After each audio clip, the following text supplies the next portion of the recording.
10월 8일 예배를 하나님 앞에 드리겠습니다.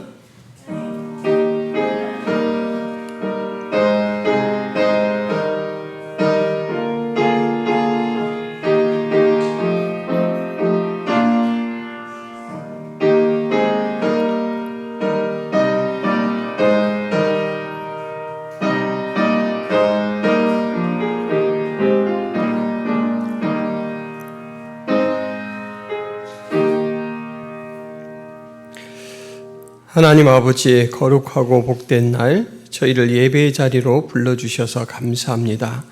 온 마음과 정성을 다하여 하나님 앞에 나아가게 하시고 또 저희가 드리는 찬송과 기도와 감사를 기쁘게 받아 주옵소서. 예수 그리스도의 이름으로 기도하옵나이다. 아멘.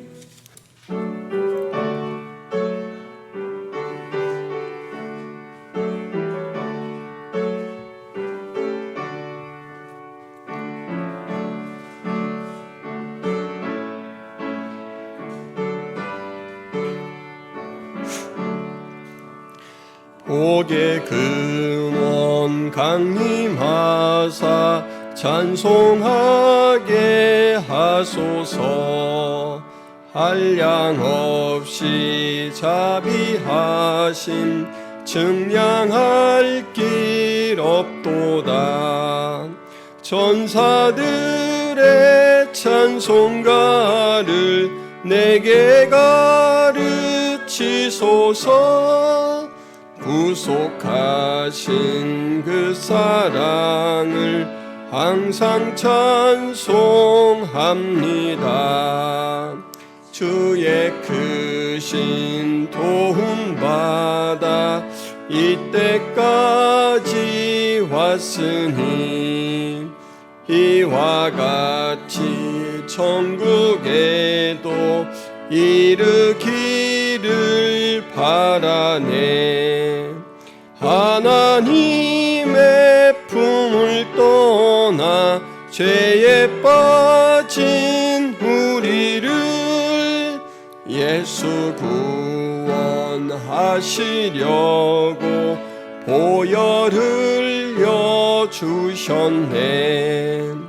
주의 귀한 은혜 받고 일생 빚진 자 되네. 주의 은혜 사슬 되사 나를 주께 매소서. 우리 마음은 연약하여 범죄하기 쉬우니 하나님이 받으시고 전국인을 치소서. 아멘. 하나님이여, 주의 판단력을 왕에게 주시고 주의 공의를 왕의 아들에게 주소서.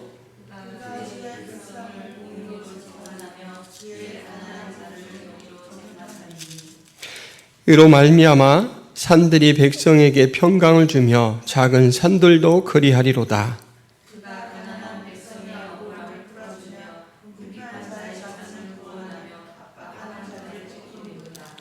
그들이 해가 있을 동안에도 주를 두려워하며 달이 있을 동안에도 대대로 그리하리로다.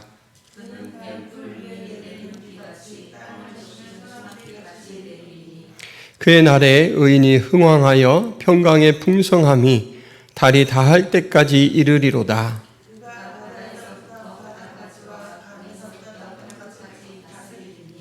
모든 왕이 그의 앞에 부복하며 모든 민족이 다 그를 섬기리로다. 아멘. 전능하사 천지를 만드신 하나님 아버지를 내가 믿사오며 그 외아들 우리 주 예수 그리스도를 믿사오니 이는 성령으로 잉태하사 동정녀 마리아에게 나시고 본디오 빌라도에게 고난을 받으사 십자가에 못 박혀 죽으시고 장사한 지 사흘 만에 죽은 자 가운데서 다시 살아나시며 하늘에 오르사 전능하신 하나님 우편에 앉아 계시다가 저리로서 산자와 죽은 자를 심판하러 오시리라. 성령을 믿사오며 거룩한 공효와 성도가 서로 교통하는 것과 죄를 사하여 주시는 것과 몸이 다시 사는 것과 영원히 사는 것을 믿사옵나이다. 아멘.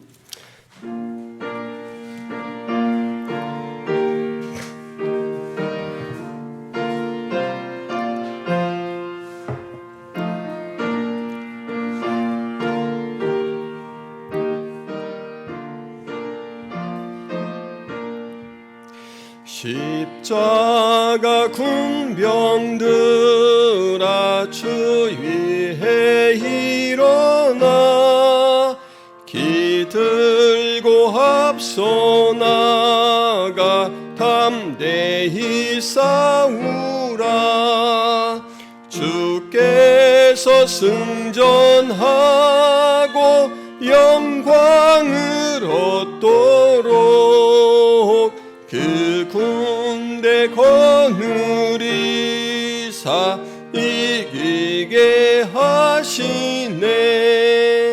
십자가 군병들아 주 위에 일어나 그 나팔 소리 듣고 곧 나가 싸우라. 수 없는 원수 앞에 주 따라갈 때에 주 예수 힘을 주사 강하게 하시네. 십자가 군병들아 주 위에 일어나 내 힘이 부족하니 주 권능 믿으라. 복음의 갑주 입고 늘 기도하면서 높은 자리에서 충성을 다하라. 십자가 군병들아 주 위에 일어나 이날에 접전하고 곧 개가 부르라. 승전한 군사들은 영생을 얻으며 영광의 주와 함께 왕노릇하리라.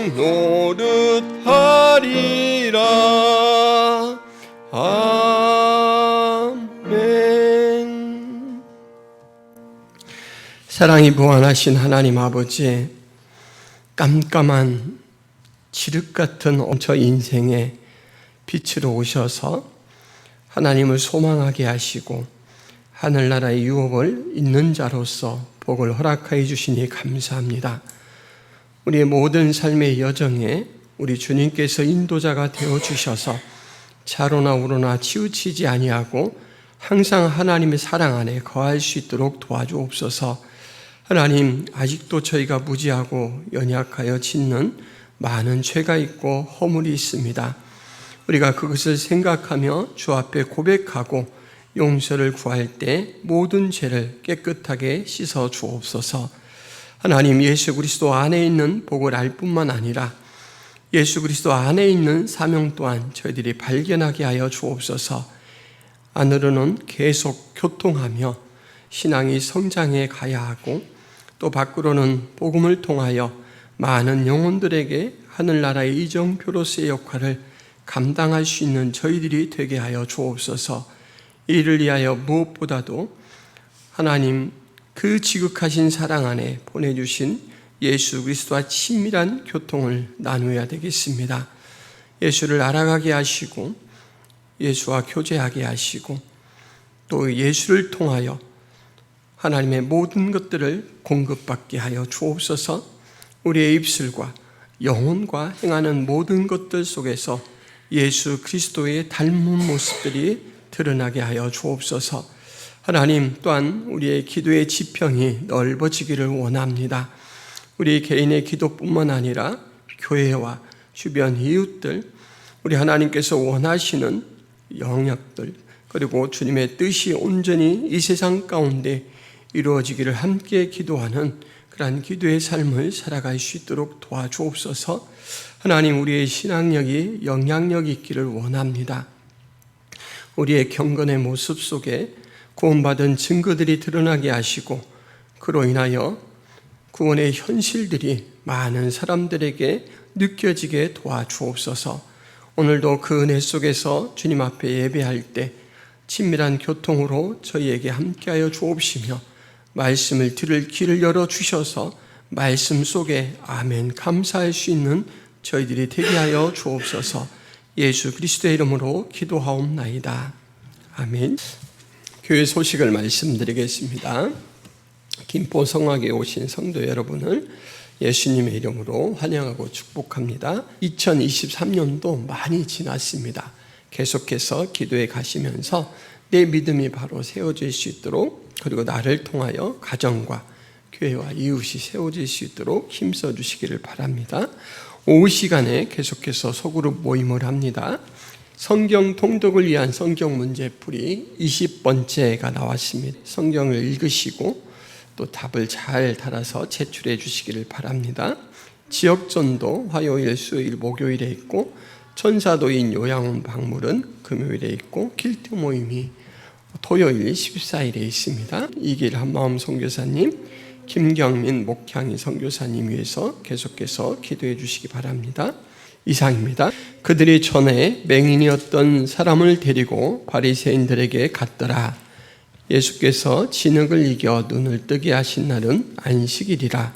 그러므로 바리새인들도 그가 어떻게 보게 되었는지를 물으니, 이르되 그 사람이 진흙을 내 눈에 바르매 내가 씻고 보나이다 하니, 바리새인 중에 어떤 사람은 말하되 이 사람이 안식일을 지키지 아니하니 하나님께로부터 온 자가 아니라 하며, 어떤 사람은 말하되 죄인으로서 어떻게 이러한 표적을 행하겠느냐 하여 그들 중에 분쟁이 있었더니, 이에 맹인되었던 자에게 다시 묻되 그 사람이 내 눈을 뜨게 하였으니 너는 그를 어떠한 사람이라 하느냐?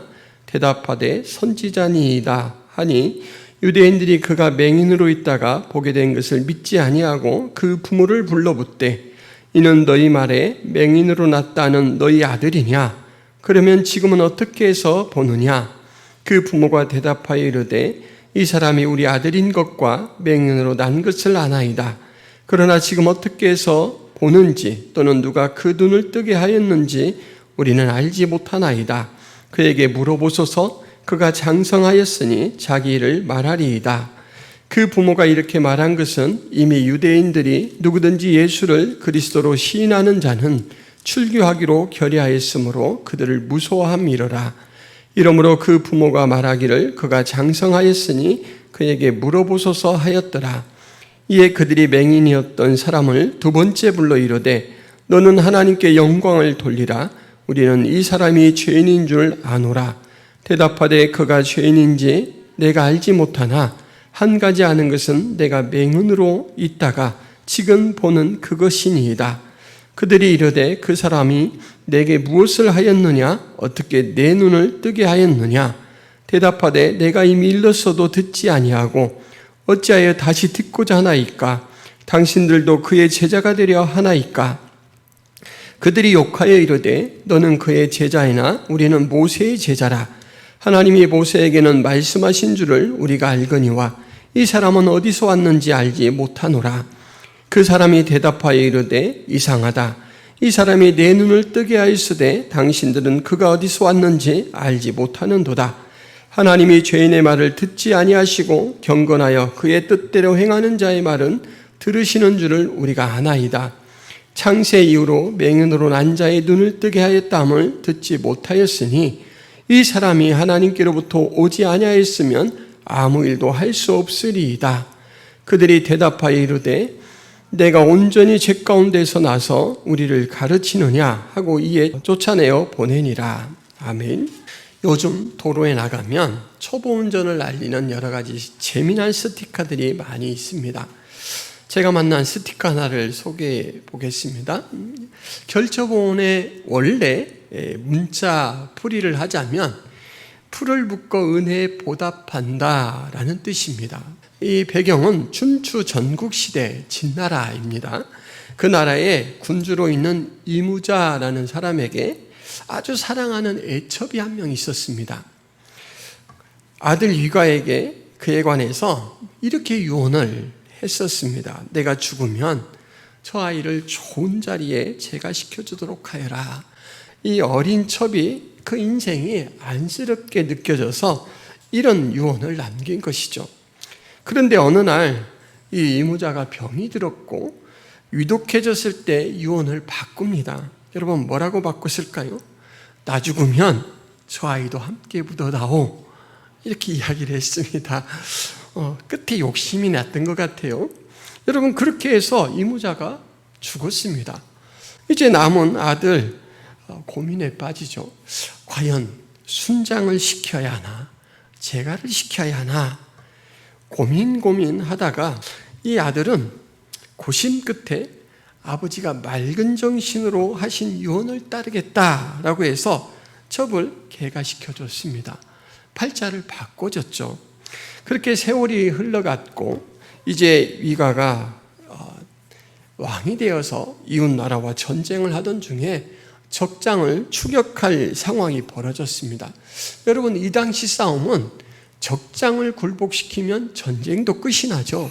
그래서 전쟁도 속히 끝내려고 하여간 죽을 힘을 다해 적장을 쫓는데 얄밉게도 잡힐 듯 말 듯 적장이 참 잘 도망가요.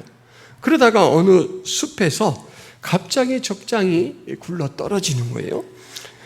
굴러 나둥그러지는 바람에 붙잡혔는데 그를 붙들면서 보니까 그가 넘어진 자리에 그 풀숲들이 서로 줄기들이 이렇게 얼기설기 묶여 있어서 마치 일부러 사람이 올무를 놓은 것 같은 모습이었습니다.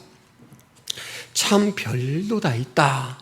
아니 이런 숲속에 어떻게 풀로 올무가 되어 있지라고 생각하며 돌아왔는데 그날 밤 이 위가에게 꿈에 한 노인이 나타났습니다. 나는 당신이 시집 보내준 당신 아버지의 첩 그 아이의 아비입니다. 그 은혜가 너무 고마워서 오늘 제가 풀을 묶어 당신에 대한 은혜를 갚습니다. 이렇게 하는 거예요. 여러분 이런 유래 속에 탄생한 사자성어 결처보온은 그래서 한자 이 문자 풀이로 하면 풀을 묶어서 은혜를 갚는다라는 뜻인데 훨씬 더 큰 깊은 의미로 죽어서라도 은혜를 갚는다라는 뜻이 되었습니다. 도로에 나온 결처보온 아까 보았죠. 이 결처보온은 가운데 두 글자 초보라는 말이 노란 경고색의 옷을 입고 있어요. 그래서 멀리서 봐도 초보가 먼저 보입니다. 결처보온이 보이기 전에 초보가 보여요. 저는 이것을 도로에서 보면서 어떻게 운전자가 초보라는 사실을 이 사자성어를 표현할 생각을 했을까 하고 감탄이 절로 나왔습니다. 근데 여러분 그 밑에 작게 쓰여져 있는 글씨가 무엇이냐면 이 은혜 다른 초보분께 꼭 갚도록 하겠습니다. 양보에 대한 감사의 마음을 아주 엣지 있게 사자성어 풀이로 표현하면서 약간 변형을 시켰습니다. 지금 당신이 베풀어주는 은혜가 당신에게 수혜자가 되어서 돌아가지는 못하더라도 꼭 다른 초보에게 제가 잊지 않고 보온하겠습니다. 여러분 이 스티커를 보면 양보 안 할 사람이 없을 것 같아요. 아침에 부부싸움을 한 사람 말고는 다 양보해 줄 것 같습니다. 저도 웃으면서 기쁘게 양보하게 돼요. 여러분 운전은 다른 사람의 도움을 받으며 시작하게 됩니다. 가까운 사람 아니면 강사분들의 도움을 받죠. 그런데 운전을 자주 하면서 반복하면서 이제 속도에 대해서도 그리고 안전거리에 대한 감도 생기고 차선 변경 센스도 발전하여서 어느덧 자기도 모르게 능숙한 운전자로 거듭나 있습니다. 그래서 운전은 어느 순간 잘한다 칭찬을 받을 때가 있는데 항상 본인은 초보라고 생각하는데 옆 사람이 잘한다 그래요. 자기도 모르게 늘은 거예요. 이 은혜 다른 초보분께 꼭 갚도록 하겠습니다 라는 각오와 다짐이 정말 지켜지는지는 모르겠지만 겸손한 자세로 운전을 계속 진행하다 보면 자신과 주변 사람을 보호할 수 있을 정도의 그런 운전 실력이 쌓입니다. 그런데 신앙도 마찬가지입니다. 신앙도 처음 시기가 있습니다. 그리고 이 처음 시기는 누구나 항상 도움으로 시작이 됩니다. 먼저는 하나님의 은혜, 예수 그리스도의 놀라운 도움이 공급돼야 되죠. 그리고는 이제 주변 사람들이 때로는 말로, 때로는 강권함으로 그렇게 나를 이끌어 줍니다. 저 같은 경우에도 동네에서 나고 자란, 중학교 때까지 나고 자란 한 여학생이 샬롬이라는 말로 처음 복음에 관한 말을 전했습니다. 샬롬, 영보가 너희 뜻이 무엇인지 아니? 지금도 기억이 선명해요. 그 친구가 처음 신락 같은 이 다리를 놔줬어요. 그리고 그 이후부터 수많은 사람들이 제 신앙에 도움을 줬습니다. 신혼여행을 다녀오면서 큰형님과 형수님은 저에게 성경책을 선물해 주셨습니다. 그래서 하나님을 믿기 전에도 저는 성경책을 먼저 읽을 수가 있었습니다. 궁금한 것이 있을 때 여쭤보면 또 조금조금 잘 설명해 주시는 분들도 있었어요. 그래서 신앙도 항상 도움을 받으며 시작합니다. 그리고 이 신앙의 처음 시기에는 모든 게 놀랍고 서툰 때입니다. 운전대를 잡았을 때 막 긴장되고 놀라죠. 그런데 한편으로는 되게 설렙니다. 맞습니까? 집사님들, 운전하시는 분들 처음 운전대 잡을 때 설렜습니까? 저는 엄청 설렜던 것 같아요. 사실은 지금도 설렙니다. 저는 운전이 재밌어요. 여러분, 제 생각대로 제가 막 신경을 써서 움직이지 않는데 어느 순간에 의식이 흐르는 대로 운전이 진행이 돼요. 그리고 주변 배경도 즐기면서 기쁘게 운전할 수 있어요. 아니, 사람이 얼마나 뛰어난지 이렇게 나는 편안하게 앉아서 높은 속도로 그 먼 길을 편안하게 안락하게 가고 있구나, 이런 생각을 운전을 하면서 자주 하게 돼요. 신앙은 배워가면서 발전합니다. 오늘 이 말씀을 배우면 다음에 또 이 말씀에 나왔던 인물들, 이 본문들을 보면 그때 그 몇 번째 문장은 그런 의미였지라고 생각을 하게 돼서 계속 신앙이 그 위에 마치 흙을 붓도두는 것처럼 쌓이면서 이제 신앙의 뿌리가 깊게 내려집니다. 그렇게 발전하는 측면이 하나 있고, 다른 측면 하나는 마치 도로에 나가서 계속 운전을 하면 운전이 느는 것처럼 어떤 사람들을 만나서 이제 자기가 어떻게 믿게 되었는지, 내가 생각하는 예수님은 어떻고 하나님 나라는 어떻다, 이런 간증을 하면서 신앙이 늘어갑니다. 간증을 한 번, 두 번, 세 번 할 때 자기 신앙이 정립이 돼요. 여러분 한번 잘 생각해 보세요. 제가 처음 간증할 때는 막 한 15분 더듬 했어요. 그래서 이제 집에 돌아오면서 내가 정말 제대로 이야기한 거야? 라고 생각하는데, 제가 전복을 받을 때 전복 훈련 중에는 복음 제시라는 게 있거든요. 그런데 현장에 한 번, 두 번, 세 번 나가면서 시간은 점점 줄고 내용은 엑기스로 정리가 돼요. 그래서 하나님의 살아계심, 나를 만나서 내 영혼을 어루만져 주심에 대해서 생생하게 전하게 되는데 시간은 확 압축이 돼요. 그리고 이제 나중에는 이 눈과 눈을 마주 보면서 이야기할 여유까지 생겨요. 그래서 신앙은 자꾸만 이야기하면서 발전되고, 그리고 배워가면서 성장한다라는 이 두 측면이 있다라는 것을 여러분 기억하시기를 바랍니다. 오늘 우리는 그런 대표적인 이 예의 사람을 만납니다. 오늘 본문 이야기는 지난주 이야기와 연결이 되죠. 그래서 오늘은 제2탄이라고 할 수 있습니다. 여러분 지난주 이야기 기억나십니까?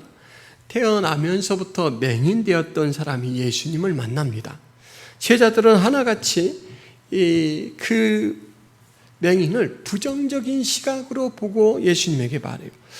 예수님, 저 사람이 맹인으로 태어난 것이 누구 죄인가요? 본인의 죄인가요? 부모님의 죄인가요? 왜냐하면 그 당시 가치관이 그랬다라고 제가 말씀을 드렸죠. 그 당시 사람들은 뭐든지 안 좋은 것, 병, 고난, 이것들의 가장 궁극적인 원인은 죄라고 생각했습니다. 그래서 고통당하는 사람들에게 오히려 죄인이라고 정죄를 해서 더 아프게 고립되게 만드는 경향이 있었습니다. 이것은 사실 잘못된 생각인데 그 당시 백성들을 지도했던 사람들이 그렇게 잘못 가르쳐 놓았기 때문에 가지게 된 가치관이었습니다. 예수님은 이 제자들의 물음에 대해서 분명히 말하죠. 아니다. 하나님이 하시는 일을 나타내려는 것이다 라고 말씀을 하시고는 자신의 침을 뱉어서 흙을 이기고 그 진흙을 그 눈에 이렇게 발라주고는 실로암 못에 가서 씻으라 라고 이야기를 해줬습니다. 여러분, 실로암 못에 가서 씻으라 라는 말씀에 순종해서 갔을 때 그 사람이 시력이 회복되어서 볼 수 있는 상태로 나타났다라고 했습니다. 그리고 실로암 못 할 때 이 실로암이라는 뜻이 보냄을 받았다라는 뜻이라서 오늘 바로 이 사건, 700년 전에 지어진 이름이지만 바로 오늘의 이 만남과 이 사건을 미리 계시하고 있었다라는 것을 확인받게 되는 순간이다라고 말씀을 드렸습니다. 이 맹인은 그 한 가지 사실만으로도 너무 감격했을 거예요. 700년 전에 나를 위해서 예비된 이름이었다고? 그리고 구원자로 오신 예수님께서 나를 1대1로 만나서 이 봉사의 눈도 뜨게 하고 나에게 하나님을 알 수 있는 은혜를 주신다고? 나는 이제 정말 오늘 죽어도 여한이 없다, 이런 생각을 가지게 되죠. 여러분, 보냄 받았다라는 못을 여러분도 예수 그리스도를 통해서 그대로 보냄을 받으셨나요? 어떠십니까? 부럽다. 나도 2000년 전에 태어났으면 얼마나 좋았을까. 예수님이 직접 나를 계시된 그 장소에 불러주셔서 나를 안다. 너는 일찍이 내가 구별한 존재다 라고 하면 얼마나 좋을까. 혹시 부러워할 사람들이 있을 줄 모르겠는데 여러분, 예수님이 보냄받은 자입니다. 예수님. 그것은 상징이었어요. 실로암이라는 곳에 찾아가는데 보냄받은 곳으로 가서 치료받으라라고 했는데 여러분, 예수님이 보냄받은 자로 우리 가운데 찾아오셨어요. 그래서 사실은 예수님을 만난 사람들은 한 사람 한 사람 그 똑같은 은혜를 누리는 거예요. 만약에 나는 아직 못 받은 것 같다, 나는 그를 만나지 못한 것 같다라고 하면 여러분 기도하시기를 바랍니다. 하나님, 저도 만나주세요. 저도 만나고 싶습니다. 여러분, 이렇게 기도하면 하나님이 들어주실까요? 들어주십니다. 제가 산 증인입니다. 제가 아까 샬롬이라고 인사를 건넨 그 친구 때문에 이제 교회라는 곳, 하나님에 대해서는 알았지만 내용은 잘 모르고 있을 때 예배를 하는 정말 은혜스러운 그 금요 기도회에 참석을 한 적이 있어요. 그때 너무너무 그 분위기가 부럽고 복돼 보여서 하나님, 정말 저 사람들이 하나님 때문에, 그리고 하나님이 살아계시고 하나님을 만난 것 때문에 저렇다면 저도 만나주세요. 저도 믿고 싶습니다. 여러분, 제가 이런 기도를 했어요. 참 순수한 기도였던 것 같아요. 하나님은 한 보름 정도 지났을 때 저를 만나주셨어요. 말씀을 읽으면 성경 말씀이 그냥 정말 살아계신 예수 그리스도의 행적으로 믿어지게 만들고 고백하게 만들고 나중에는 책을 통하지 않았을 때에도 살아계신 하나님이 나와 교통한다라는 그런 느낌을 갖게 만들었습니다. 영적인 일이라 여러분 이것은 말로 설명하는 것으로 다 전할 수 없지만 경험한 사람은 알아들어요. 혹시라도 아직도 부러워하는 쪽에 있다. 그렇다면 여러분 기도하시기를 바랍니다. 하나님은 자신을 찾는 자에게는 꼭 그 은혜를 베풀어 주십니다. 이 눈먼 거린이었던 사람이 갑자기 볼 수 있는 상태가 되어서 나타나자 이웃 사람들이 깜짝 놀랐습니다. 어떻게 눈을 뜨게 되었어? 이렇게 질문을 하니까 예수라는 사람이 진흙을 개어 내 눈에 바르고 나더러 실로암에 가서 씻으라 하였습니다. 그래서 내가 가서 씻었더니 보게 되었습니다. 여러분, 신앙 간증을 통해서도 신앙이 성장한다라고 말씀드렸죠. 첫 번째 간증입니다. 근데 이번에 간증을 보면 그 육하원칙이 잘 갖추어져 있어요. 그래서 처음 듣는 사람도 그런 정황 가운데 이 사람이 눈을 뜨게 됐구나 이렇게 알게 돼요. 아까 말씀드렸듯이 이스라엘 사람들은 병든 것, 고난당하는 것은 죄와 아주 긴밀하게 연결이 됐는데 이 사람에게서는 이 고리가 끊어져 버렸어요. 맹인으로 났는데 중간에 예수님을 통해서 치료가 됐습니다. 그러면 이 사람은 죄인으로 태어난 걸까요? 죄인이 아닌 걸까요? 답을 얻을 수가 없어요. 그리고 지금 치료를 받은 이날은 안식일이에요. 그래서 혼란스러운 이 사람들은 그 맹인이었다가 보게 된 이 사람을 데리고 바리새인들을 찾아갑니다. 왜 바리새인들을 찾아가냐면 그다시 백성의 선생 노릇을 하는 사람들이 바로 바리새인들이었습니다. 마태복음 23장 2, 3절 말씀에 보면 서기관들과 바리새인들이 모세의 자리에 앉았으니 그러므로 무엇이든지 그들이 말하는 바는 행하고 지키라 라고 말하죠. 모세의 자리가 바로 가르치는 자리입니다. 백성들에게 하나님의 뜻을 나타내는 자리죠. 시장에서 문안받는 것과 사람에게 랍비라 칭함을 받는 것을 좋아하느니라.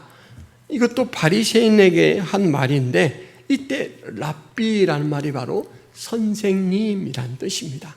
그러니까 이 바리새인들이 이스라엘 백성들의 선생 역할을 하고 있어서 궁금증이 있거나 어떤 일에 판정을 받아야 되면 바리새인들을 찾아갔습니다.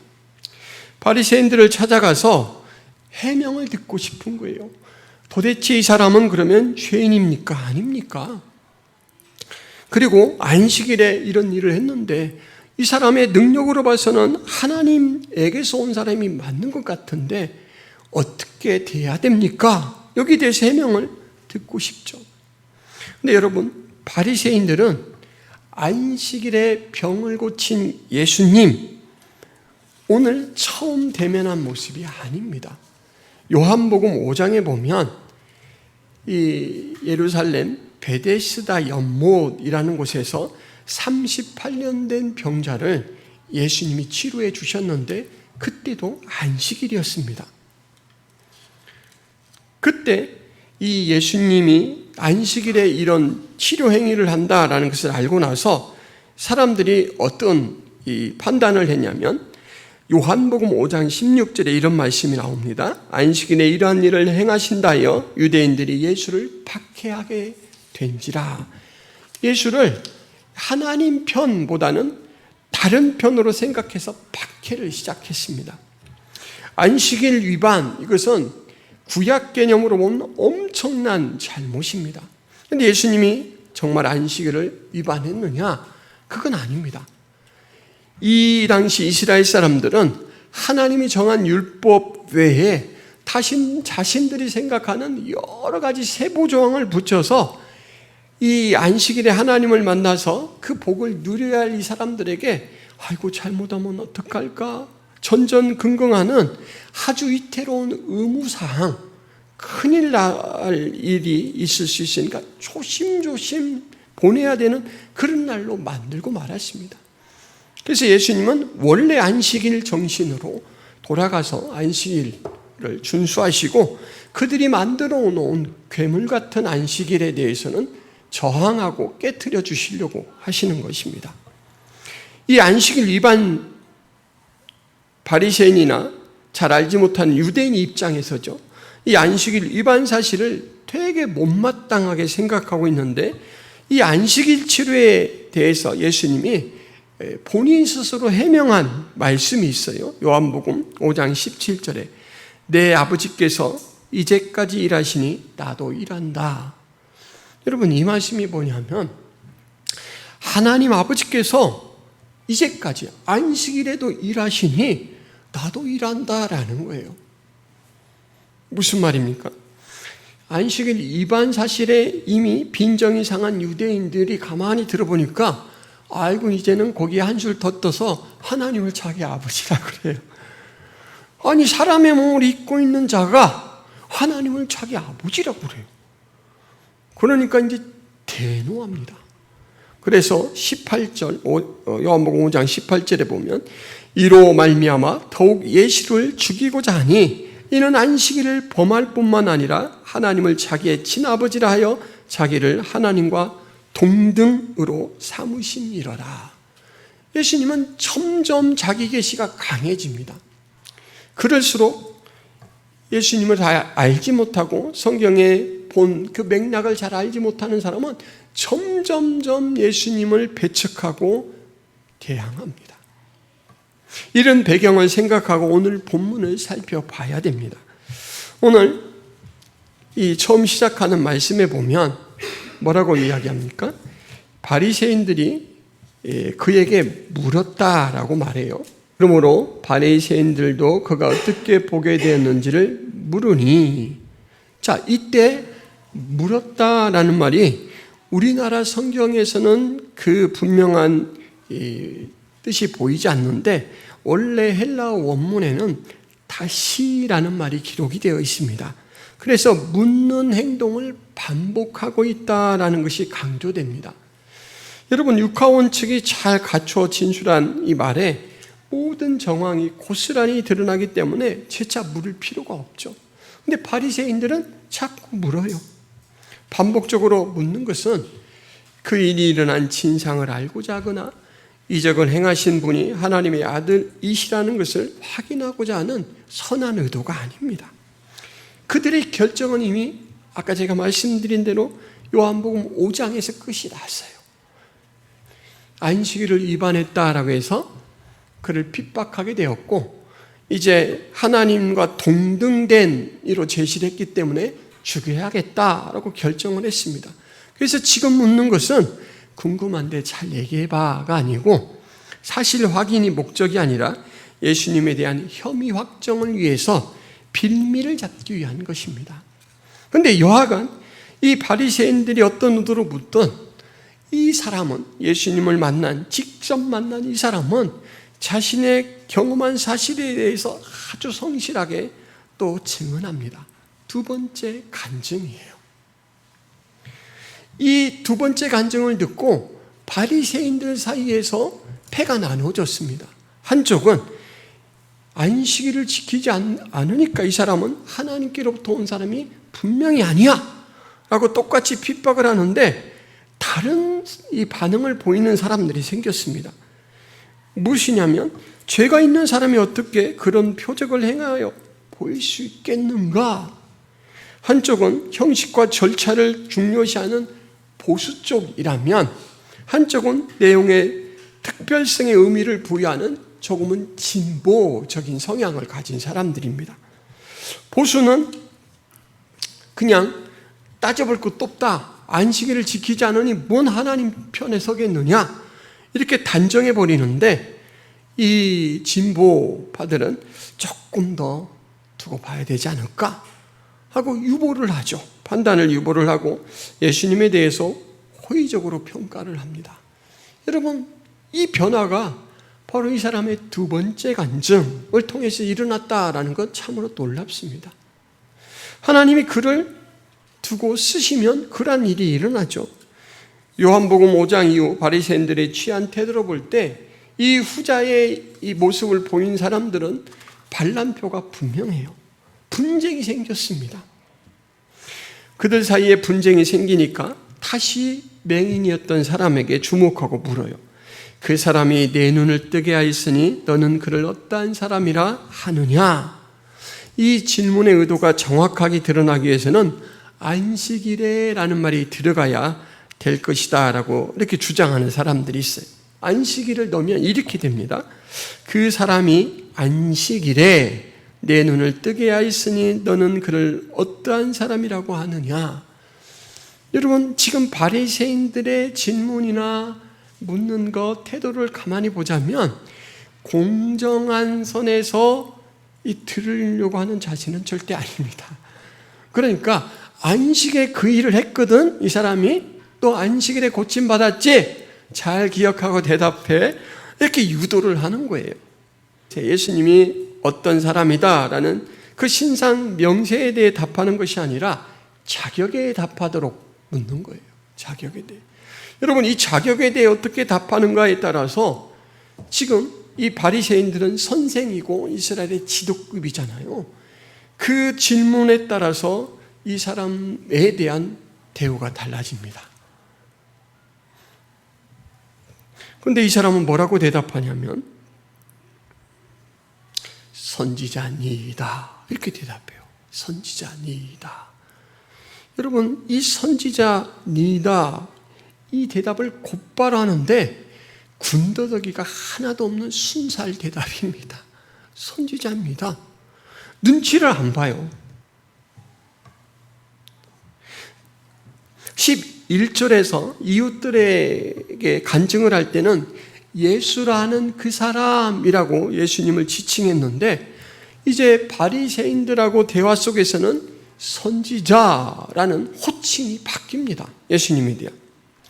자기 자신들의 죄와 불신앙으로 영적인 눈이 어두워진 바리새인들은 과연 그 사람이 맹인이었다가 보게 되었을까? 이것도 이제 의심해요. 이 사람이 맹인이었다가 치료됐다라는 걸 의심한다는 건 예수님의 치료 능력도 의심하는 거예요. 사실은 그것을 의심하는 거죠. 그래서 이 맹인의 부모를 부릅니다. 소안에서는 맹인의 부모에게 물어요. 이는 너희 말에 맹인으로 났다 하는 너희 아들이냐? 부모들은 가족관계와 출생부터 지금까지 쭉 소경의 상태였다라는 내용에 대해서는 사실대로 이렇게 진술해요. 이 사람이 우리 아들인 것과 맹인으로 난 것을 아나이다. 그러니까 이제 본격적인 질문을 합니다. 그러면 지금은 어떻게 해서 보느냐? 여러분, 부모가 뭐라고 대답할까요? 지금 어떻게 해서 보는지 또는 누가 그 눈을 뜨게 하였는지 우리는 알지 못하나이다. 모르겠는데요. 몰라서 모른다고 했을까요? 어떻게 생각합니까? 잘 모르겠죠. 그 다음 절에 힌트가 나와 있습니다. 22절. 그 부모가 이렇게 말한 것은 이미 유대인들이 누구든지 예수를 그리스도로 시인하는 자는 출교하기로 결의하였으므로 그들을 무소함이러라. 예수에 대해서 잘못 고백하면 어떤 대우를 받을지 부모들은 이미 정보를 가지고 있어요. 그래서 거기에 엮이지 않으려고 대답 예라고 해도 아무 이상 없는 것은 예라고 대답하고 혹시라고 할 수 있는 여지의 것은 발뺌을 싹 해요. 그리고는 그렇게 끝나지 않고 모른다로 끝내지 않고 아들을 결부시키죠. 그가 장성하였으니 그에게 물어보소서 이렇게 말합니다. 그에게 물어보소서. 이 부모님의 토스 때문에 눈이 멀었던 사람이 다시 불려옵니다. 영광을 하나님께 돌려라. 이 말을 먼저 해요. 두 번째 신문하기 전에. 그리고는 이 아주 중요한 예시를 깔아서요. 우리가 알기로 그 사람은 죄인이다. 그러니까 우리가 알기로 예수님은 죄인이다. 야, 우리는 예수가 죄인이라고 이미 판정 끝났다. 라고 이제 힌트를 아주 더 많이 줘요. 이 영광을 하나님께 돌려라 라는 것은 하나님 앞에서 대답하라 라는 구약적 표현입니다. 아간이 죄를 지었을 때 여호수아가 그를 신문하기 직전에 했던 말과 같아요. 영광을 하나님께 돌려라 라고 한 다음에 우리가 알기로 그 사람은 죄인이다 이 말을 진술했다는 것은 그 사람 예수는 하나님과는 상관없는 자다라는 의도도 배치가 된 거죠. 이렇게 바리새인들은 두 번째 신문을 하기 전에 자신들의 의도를 노골적으로 드러내는데 여러분 이것은 일종의 협박이죠. 위협입니다. 그런데 이 사람의 대답이 어때요? 나는 그분이 죄인인지 아닌지는 모릅니다. 다만 한 가지 아는 것은 내가 눈이 멀었다가 지금은 보게 되었다는 것입니다. 기가 막힌 답이에요. 정답, 알짜배기 답입니다. 그를 판단할 능력이나 자격은 저는 없습니다. 여러분 옳죠? 옳습니다. 나는 당신에게 동조할 수 없는데 자격이 되지 않아요. 어떻게 제가 감히 알지도 못하고 그렇게 단정적으로 얘기할 수 있겠습니까? 하지만 그가 제게 행해 준 것만큼은 제가 경험했기 때문에 그것만큼은 분명히 말할 수 있습니다. 저는 맹인으로 태어났습니다. 모든 사람들이 죄인이라고 존재해도 아무런 변명도 못하는 그런 맹인이었습니다. 그러나 지금은 그 때문에 보게 되었습니다.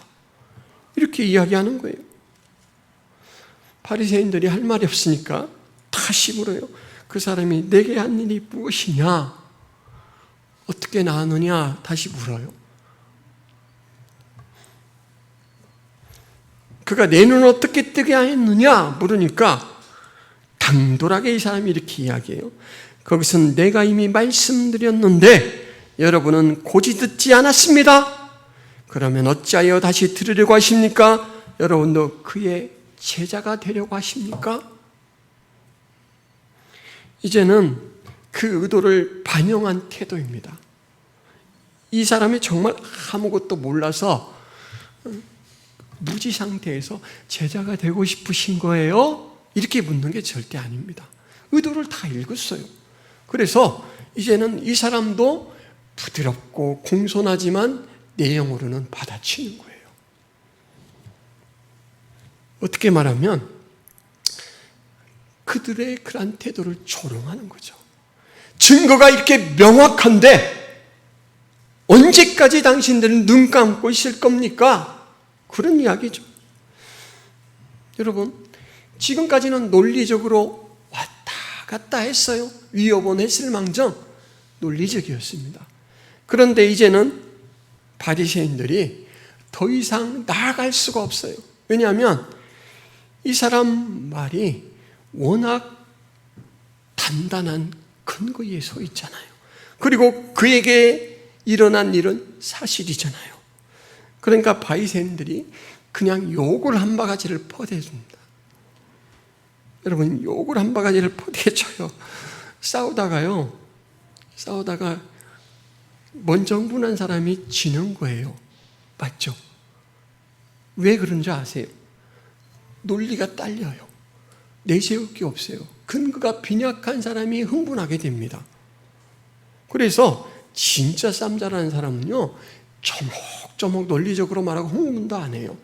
그래서 논리적으로 굴복시킵니다.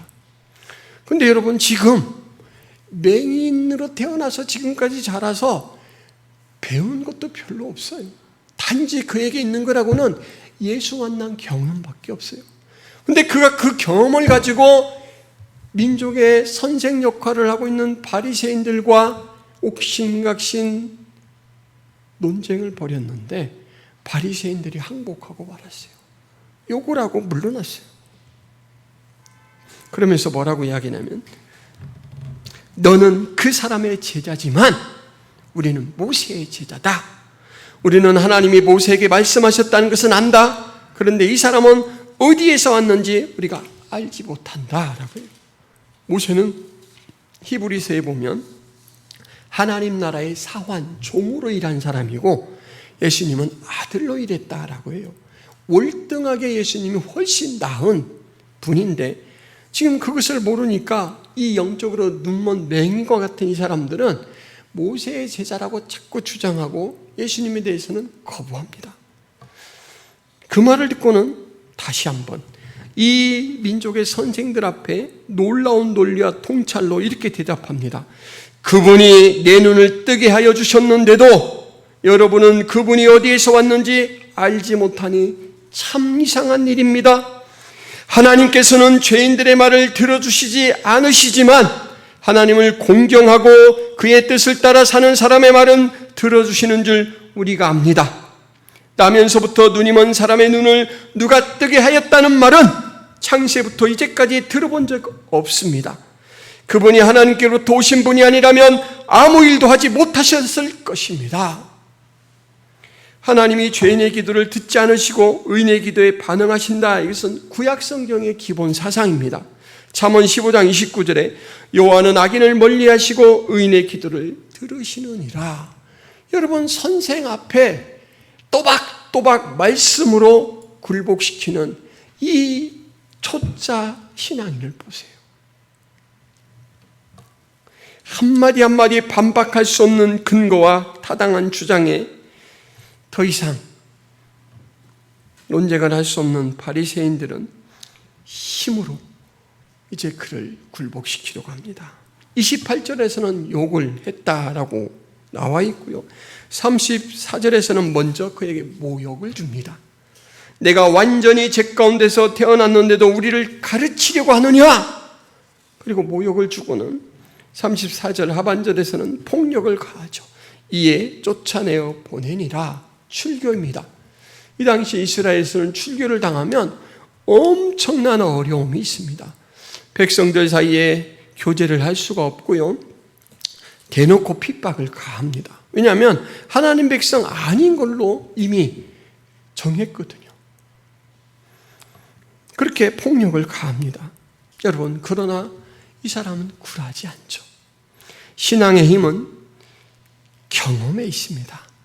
바리새인들의 율법주의와 부모님들의 회피하는 신앙과 다르게 위협 앞에서도 굳굳하게 간증을 하고 용기 있게 증언할 수 있는 것은 그의 삶에 그리고 그의 인격에 찾아오신 예수 그리스도, 그 구원의 증거가 있기 때문입니다. 구원의 증거가 확실하기 때문에 이 구원의 현실을 부정할 수 없고 부인할 수 없는 것이죠. 여러분, 나면서부터 맹인, 이것은 죄인에 대한 하나의 상징입니다. 죄인은 자기의 위험을 보지 못합니다. 맹인도 그렇죠. 맹인도 코앞에 닥친 위험을 보지 못해요. 그는 구세주를 꼭 필요로 하는 자기의 비참한 상태를 보지 못해요. 그래서 이 세상 것만을 생각합니다. 영적 눈이 어두워져서 영적 필요와 축복에 대해서는 깜깜합니다. 여러분, 이 소경은 그 불편한 몸을 이끌고 사람들이 많이 왕래하는 곳에 가서 차가운 바닥에 앉아서 한 푼 주십시오, 도와주십시오 구걸을 해요. 그리고 소량의 음식을 구하여 근근히 살아가는 비참하기 그지없는 인생이죠. 그러나 예수님은 이 소경을 지나치지 않으시고 그를 붙들어 눈을 뜨게 만드셨습니다. 육신의 눈을 뜨게 할 뿐만 아니라 영적인 눈을 띄워서 하나님의 영광을 쳐다보게 했습니다. 여러분, 우리가 그 은혜를 받았어요. 우리가 영적 봉사로 태어났는데 하나님이 우리에게 밝은 빛 예수 그리스도를 비춰주셔서 우리가 거듭나게 되었죠. 우리도 매일매일 비참한 상태의 몸을 이끌고 세상 가운데서 구걸하며 살아가는 신세였는데 예수님은 누가복음에 나오는 탕자의 아버지처럼 그 돌아온 아들을 껴안고 가문에 반지를 다시 끼워서 그의 신분을 회복시키시고 그리고 그에게 새 옷을 입혀서 다시금 회복된 자리에 앉혀주었습니다. 여러분, 예수님이 우리를 그렇게 회복시키셔서 하나님 나라의 유업을 받는 주인공으로 세워주셨죠. 여러분들에게 이 믿음이 있다면 여러분은 정말 이 세상에서 아무것도 부러워할 것이 없는 존재입니다. 시편 116편에서 저자는 하나님의 은혜를 받은 자로서 이런 고백을 합니다. 내게 주신 모든 은혜를 내가 여호와께 무엇으로 보답할까? 내가 구원의 잔을 들고 여호와의 이름을 부르며 여호와의 모든 백성 앞에서 나는 나의 소원을 여호와께 갚으리로다. 은혜는 반응하게 되어 있습니다. 은혜는 황송한 사랑이어서 반응하지 않을 수가 없습니다. 여러분, 이 소경되었던 이 사람, 그렇게 많은 위협과 이렇게 하면 훨씬 나을 걸 예시를 제시하는 그곳에서도 추방을 각오하고 그는 꿋꿋하게 믿음을 고백하고 주장하죠. 마치 이런 것 같습니다. 나는 이 사람을 믿을 수밖에 없습니다. 그가 나를 위해 행하여 주신 모든 것 때문에 나는 그분 옆에 서 있을 수밖에 없습니다. 당신들이 핍박하고 그를 적대할 만정 제 자리는 바로 그의 옆입니다. 나는 당신들보다 그가 훨씬 중하고 그가 훨씬 두렵고 그가 훨씬 큽니다. 이렇게 말하는 것이죠. 율법주의에 사로잡힌 바리새인들은 자신들이 변형시킨 대로 안식일을 준수하지 않는 예수님을 인정하지 않고 계속해서 배척하였으나 자꾸 시간이 갈수록 드러나는 그 능력은 어떻게 부인할 수가 없어요. 그래서 그들이 다다른 결론은 예수님을 귀신을 부리는 존재라고까지 칭하게 되었습니다. 여러분, 얼마나 놀라운 일이에요. 마태복음 12장 24절에 바리새인들은 듣고 이르되 이가 귀신의 왕 바알세불을 힘입지 않고는 귀신을 쫓아내지 못하느니라. 가도 너무 멀리 갔습니다. 완전 반대로 갔어요. 그게 바로 봉사된 자들이 자신들을 경건하게 여기고 자신의 의를 따라 살아갈 때 도달하는 그러한 꼭대기다라는 것이죠. 예수님께서는 요한복음 5장 36절에 이렇게 말씀하셨습니다. 내게는 요한의 증거보다 더 큰 증거가 있으니 아버지께서 내게 주사 이루게 하시는 역사, 바로 본인이 하는 그 일이라는 거예요. 곧 내가 하는 그 역사가 아버지께서 나를 보내신 것을 나를 위하여 증언하는 것이요. 예수님이 뭐라고 이야기하냐면 너희들이 내가 어떤 존재인지를 알려면 내가 하는 그것이 무엇인지를 보아라 라는 거예요. 무엇인지를 보아라. 그 무엇을 통해서 누구인가가 드러나는데, 여러분, 이 바리새인들은 그 무엇을 빌미 잡아서 그 누구인가라는 주인공을 처단하려고 하는 오류를 범하고 있습니다. 사람들은 각자의 위치와 상황에서 예수님을 만납니다.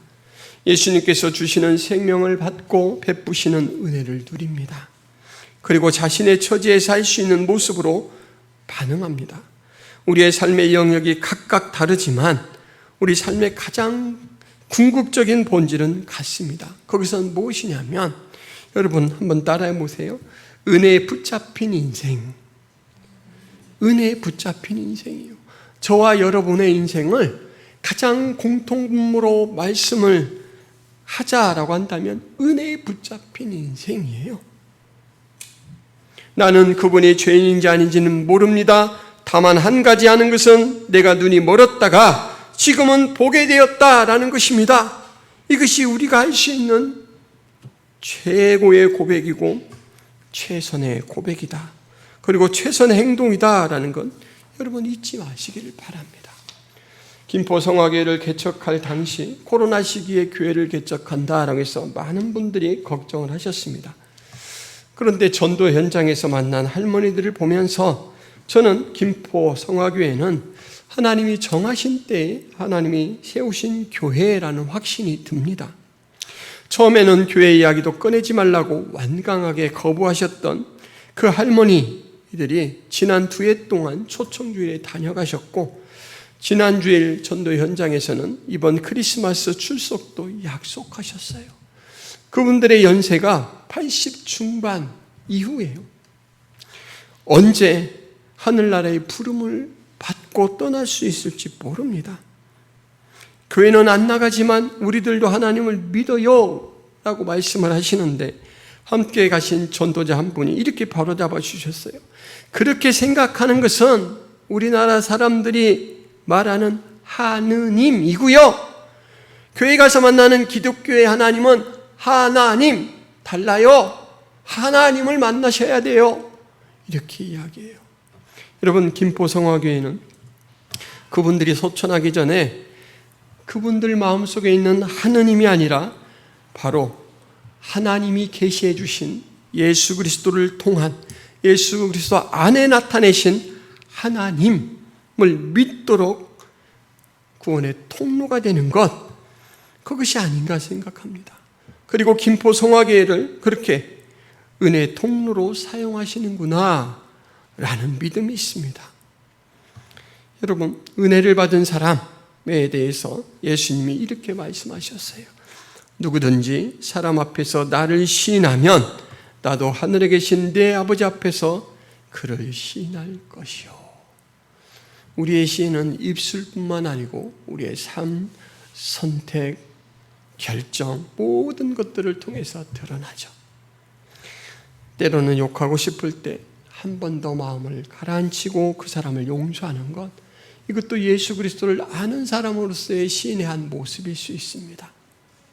사기를 당했는데 똑같이 갚아주지 않고 그럴 수 있지, 얼마나 힘들었으면 하고 기회를 한 번 더 주는 것, 그런 은혜를 통해서 우리의 삶 속에서 구원의 증거를 발견할 때 우리 주변의 사람들은 변합니다. 어떤 책에서 그런 글을 보았어요. 트럭 기사가 졸린 가운데 큰 트럭을 후진하다가 새로 빨래를 빨아서 예쁘게 널어놓은 빨랫줄을 그만 망가뜨렸어요. 그런데 빨래를 널어놓았던 아줌마가 뛰어나왔어요. 그래서 트럭 기사가 미안합니다, 죄송합니다, 어떻게 빨아들여야 할 텐데 세탁비를 드릴까요? 그랬더니 그 아줌마가 빙그레 웃으면서 괜찮아요, 제가 새로 빨면 되죠, 이렇게 얘기를 했어요. 트럭 운전기사가 차를 돌려서 가려다가 차를 멈추고 그 집에 십자가가 있는 것을 보고는 어느 교회 다니셔요, 아주머니? 라고 물었대요. 그리고 그 다음 주부터 그 교회를 출석하게 되었대요. 영향력이죠. 그리고 그분이 후에 목사님이 되었대요. 전 아닙니다. 여러분, 이렇게 신앙의 힘은 다른 것이 아니라 예수를 만난 경험 속에서 옵니다. 여러분이 전인격으로 예수님을 찾고 추구할 때 예수님을 만나셔요. 예수님의 이 신분이 보냄받은 자라고 말씀드렸습니다. 보냄받은 자를 늘 찾아 만나시길 바랍니다. 그리고 그분을 만날 때 여러분의 신앙은 약동합니다. 그리고 귀에 도약합니다. 선생과 같아 보이는, 그러나 껍데기를 붙들고 있는 사람에게 알맹이가 무엇인 줄을 드러내 보일 수 있는 능력 있는 모습을 갖추게 됩니다. 만약 그런 상태가 아니라면 여러분 기도하십시오. 저도 만나 주십시오. 저도 그 은혜를 받고 싶습니다. 저에게도 사랑을 나타내 주십시오. 그래서 여러분 입술로, 여러분 삶으로 예수 그리스도를 시인하며 사실 수 있기를 바랍니다. 기도합니다. 하나님 아버지, 맹인되었다가 고침받은 사람이 오늘은 말과 행동으로 어떻게 하나님 나라의 일을 드러내는지를 살펴보았습니다. 간증을 하면 할수록 그의 신앙이 정립되고 조금도 타협함 없이 올곧게 꿋꿋하게 믿음을 고백하는 모습을 봅니다. 보냄받은 자 예수 그리스도를 만난 결과 때문인 줄을 압니다. 하나님, 저희도 매 순간 예수 그리스도를 전인격으로 만나게 하여 주옵소서. 우리에게 예수 그리스도를 시인하고 하나님을 시인할 수 있는 모든 기회에 하나님이 기뻐하는 모습으로 시인할 수 있는 능력 있는 믿음의 삶을 살게 붙들어 주옵소서. 예수 그리스도의 이름으로 기도하옵나이다. 아멘.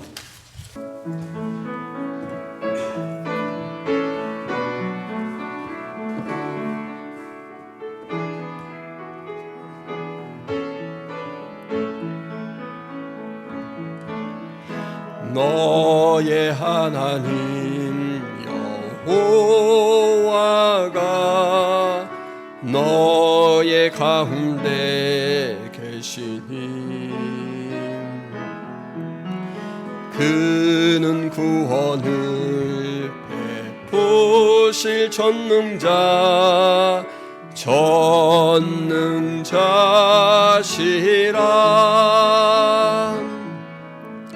그가 너로 인하여 기쁨을 이기지 못하시며 너를 잠잠히 사랑하시며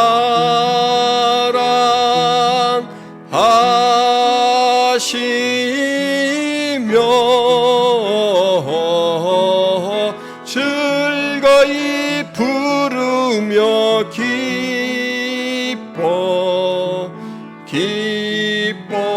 기뻐하시리라. 즐거이 부르며 기뻐하시리라. 하나님, 예배하며 온 마음과 정성을 다하여 헌금을 주님 앞에 준비하여 드립니다. 저희의 믿음의 고백을 받아 주옵소서. 하나님을 향한 저희의 사랑을 받아 주옵소서. 또 드리고 고백하며 주님께서 우리의 삶의 주인이다 라고 인정하는 저희들의 모든 삶의 주의 능력으로 필요를 공급하여 주옵소서. 이제는 예수 그리스도의 은혜와 하나님 아버지의 크신 사랑과 성령 하나님의 감화 교통의 역사가 김포성악의 모든 성도들 머리에, 하나님 백성들 머리 위에 이제부터 영원토록 함께 있을지어다. 아멘.